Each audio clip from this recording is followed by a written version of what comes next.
Howzit, Akoina Lajarium Pharmacy for the Sunlight Colony 1 Police Station Maktadani Lajase. Ngashi Thokiba Thoudok for the Manipur Dagi Lakpa for the Shiraba for the Naga Hayduna Naga CSL Singda for Dukan Singda for the check the Wallak Paitare, Police na check the Wallak for the Meeyamna lady, Police na check the Wallak for the Hayduna. Check to the Habatare, Akogi, Atop Dukan in Norris Dukan, Matang police number Mountain check the Sangba Yawani, Kari Signal of Hot Labor, the Habatare, Signal of Yawa, or Topa, the Mayawa Labra, Hanatum, Sas Monkey Palm, the Sing to check to Sangpa.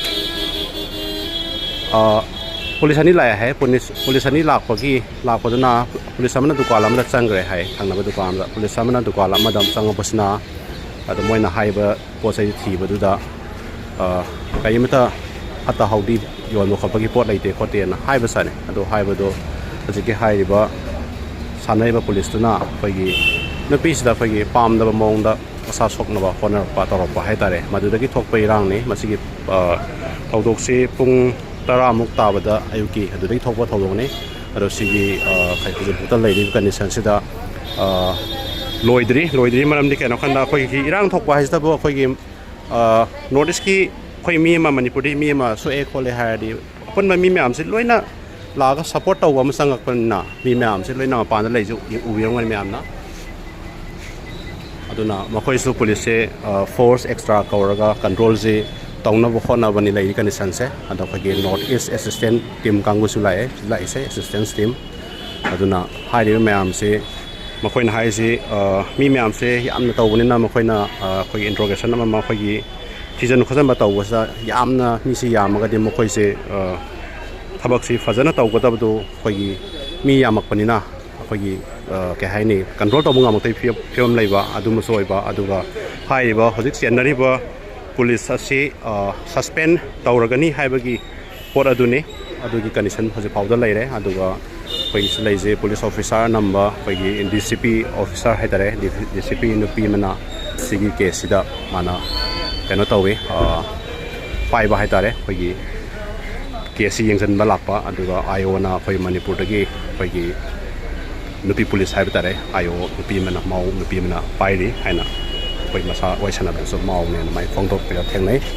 Other civil condition the lady, I don't know, Zixi, Karifiam, the Meeyamna, Haina, Pagi, Rang, Mathakta, Hibas, the Moina, Zatlo, Meeyamna, the Zatlo, Colona, Hibasi, Komina, Satkani, Sena Habada, Iran does it as another was not there. Aduna Iran do Mokoina Meeyamna Zalo Meeyamna Amani Katang Leho Haina Moina request over it. Other Meeyamna and Haina Porto Zeki Sumoina Karikanis and the lady don't Karikanis and Sakidana Karikanis and Hayduna no Adumaching Nava Meeyamna Levinina Meeyamna Zalo Hana supported Lakpa Sinduna Akosu support Lakpa support of Lakpane Ado Meeyamna Zalo and the lady of Piamduni or the Manum the Su Meeyamna lady Ado some KC some Sangda Paitare Puntra Topa Thoudokne Ado Tamna some Mokogi Mokoina Ponomotuna police to Pagi suspend Hamani police to Payamapam Hadaping Kanisan Hogi powder Taurani Haina Moina Phongdokpa Aduna High Basi Appoint Tamzani say Pagi North Iski meeting say Appoina police Pauna Poga Pagi Napi Angang Haina was at the Manbagi Port Amaku Haitare, Madu Poto Thokhaningdaba Haitare, Sigi Posiman Lay, Ada Mokoina Su Akopa investigation Pazana Thokhaningdaba Potuni. Aduna high meeting say Zalo Aduga for the Meeyamna Manikak Marueva, Chenariba Manikak Lehoraga, or the say Saltonaba, Honagi Habaduni, Phongdokpa, I was not Matung in Hazabatare. Aduna was it Lady Bukan Sansi, was it Sunlight Colony police station Mama Mukadane? Aduna Meeyamna so Poina Awarini, Temba Barelama Hexala Ganda, Posse Hecta Poina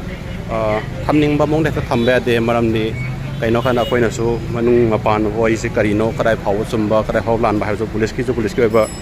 Tigat Pamasang Manina at the Mile, Aduga, Aquagiti, Cecil Ama, Highblade, for Manipuriki Lakwa, Chesalama, Songmatamda, Porto, for the Yangzanba, support over at the Karai Power, Aquina, Katorgamokoi, the Mutalepiva, Hibasi, Honasani, Man, the uniform, the labor mana, and Makunasa Sang by his power, the Hexon White, the Portos Yawi than a call. Aduni Hosile, ma'am, Aquina, say, Sunlight Colony Police Station among Maktadani Lace, a Puntra, Thoudok, Thoudok, Hose Power, case मखोइना फोंदोकपदुगी मतुंगिना police suspend तौरनी हाइबदुमदि तुम थंबिरे अदुबु अखोइ हेन मनुंगदा कदाइ फावबा हाइबदु थिजनबगी हायोदुनसु ma'am से यारगदी चलो हाइबदुन मोइ थमैसे अदु मैम हाइना कोइ सपोर्ट तौ लापनी कदौबि रांग थोगा कोइ मैम चतुनो हाइबगी मम्मी तुनि हजे लैसे मैम खताबा अपडेट तौजरके थासरि पुनपो